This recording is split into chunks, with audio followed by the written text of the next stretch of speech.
To Stilfontein now, and Refiloe Seboko joins us with the latest. Refiloe, good afternoon to you. What progress there today? What we understand so far, Stephen, is that 22, and those are numbers and reports that are yet to be confirmed by the police with regards to the people that have been retrieved. We understand that 22 of those that are alive have been brought to the surface, and also 9 bodies that have been brought to the surface so far since that operation started in the morning. And we understand that the cage went down. It's yet to come up, and also to confirm whether it has come up with people that are alive or those that have deceased. It's also raining. It started raining this side. On how that it's going to affect the retrieval operation, it's yet another thing that needs to be seen. But you're also indicating issue of the Northwest Department of Health in the Northwest Province, indicating that they are coping, they are able to cope with the number of as the retrieval process is happening here, and also in terms of the facilities and also the vehicles. In terms of facilities where those that are sick and need medical attention, they can be sent to, but also vehicles. The department indicating that they have 20 pathology services vehicles, and they've reached out to the Gauteng province with regards to the assistance. But let me speak to SANCO's secretary in the Northwest Province, Kopano Konopi. Thank you so much and welcome to Newzroom Afrika. Talk to us about what you make of the numbers of the illegal miners that are coming here, but you also got closer to the shaft today. Well, it's a very sorrow state, Bafedile, to say that we have came here today almost a month after we have called for the state to intervene, or almost after the month or when the state have said that the community must leave their retrieval operation and they will take over.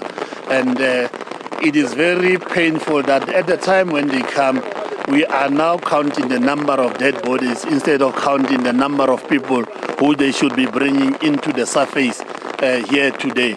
And we feel that the state has prioritized the issue of the criminality of the activity that is happening here, and they left the issue of protecting the human life and making sure that the people are brought to surface alive. We believe that nobody in this democratic South Africa will condone acts of crime, and we also do not condone acts of crime. But we are saying life cannot be prejudiced on the basis that we want to combat crime, more especially when the crime is not really a threat to another people's life.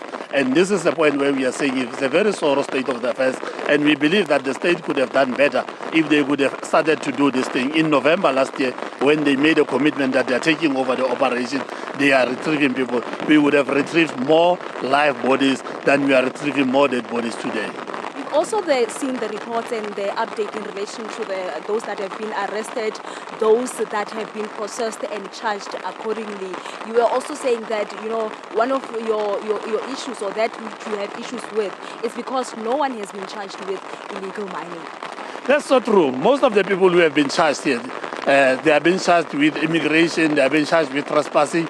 There's very few, or if none, who have been charged with the violation of the Mining Act, or who have been charged in terms of illegal mining. And that's the point where we still have to see. That's why we don't see most of the people going to court. We have not heard of a court date of the hundreds of people who have surfaced in the past year going to court to appear in front of the magistrate or in front of the judge to come and answer for anything related to illegal mining. They all answer for immigration, they all answer for trespassing or many other things. And that is where we feel that the DMRE should come in and work with the NPA, work with the police to make sure that they guide them properly to say, this is the proper acts and these are the proper regulations where these people have violated in terms of the mining acts and the mining regulations. And we would have seen much more success in terms of prosecution and conviction, and people being put into jail for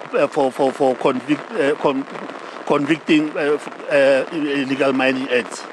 Thank you so much for your time. There you have it there, Stephen, Sanko's Secretary, Kopano Konopi, but also, like I had indicated, that it has now started to rain, as you can see there.